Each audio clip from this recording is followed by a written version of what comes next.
The podium is there. Let me say Cynthia McKinney, Afro-American activist and former member of the United States Congress.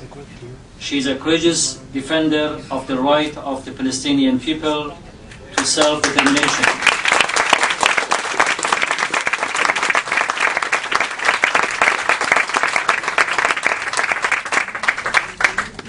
She is very well known for everybody, so you don't need me to introduce her more. Please. Thank you very much. President Ahmidinijad, Your Excellency, Mr. Ambassador, all of the peace activists gathered here this evening, it is an honor and my pleasure to be with you this evening on the occasion of the International Day of Peace. What we have learned is that it is one thing to have a day, it is quite another to have peace. But I know that everyone in this room is committed first and foremost to the Universal Declaration of Human Rights. Later, thank you.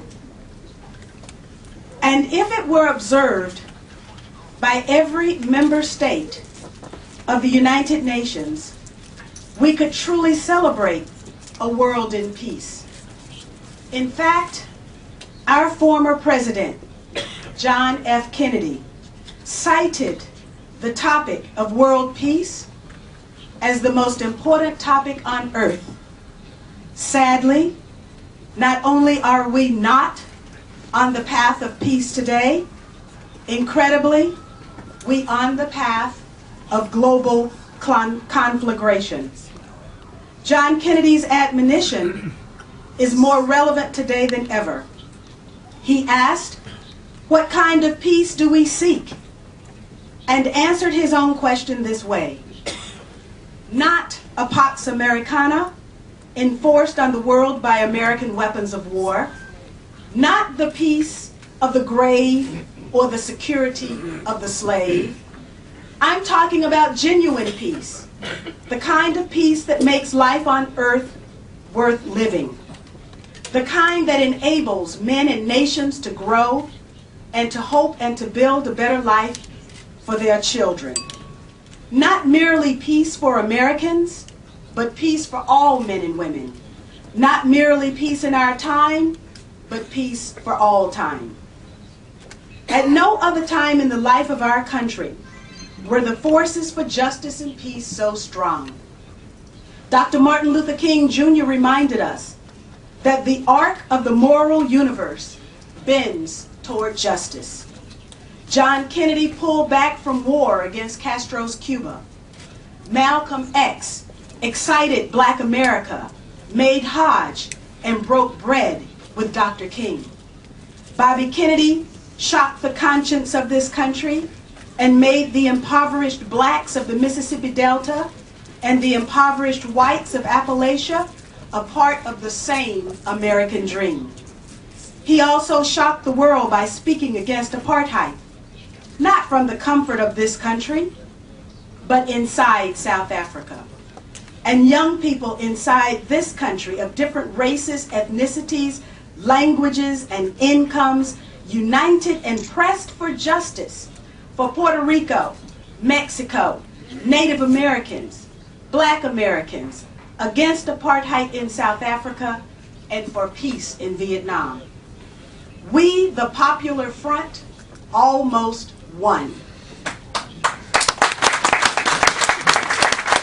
But we know how that chapter ends. JFK with his brains blown out. Malcolm X betrayed from within the nation. Martin Luther King Jr. surrounded by snipers and U.S. military intelligence on his last day alive, while those closest to him were on the FBI payroll. Bobby Kennedy lying in a pool of his own blood after winning the California primary on the road to the White House. The major lesson we must learn and never forget is that those who want to wage war abroad are also willing to wage it at home. So what are we to do? Undaunted, we must organize a peace lobby. A peace lobby grounded in love and truth and respect and human dignity. And we must reach across humanity, setting aside what others have successfully used in the past to divide us. Do I believe it can be done? Absolutely, I believe it can be done. But we cannot allow ourselves to be tricked into believing that the ones who got us into war are going to be the ones to lead us out of it. The peace activists in this room understand all of this and also know that if we fail to act now, who will? Thank you for giving me this opportunity to speak this evening.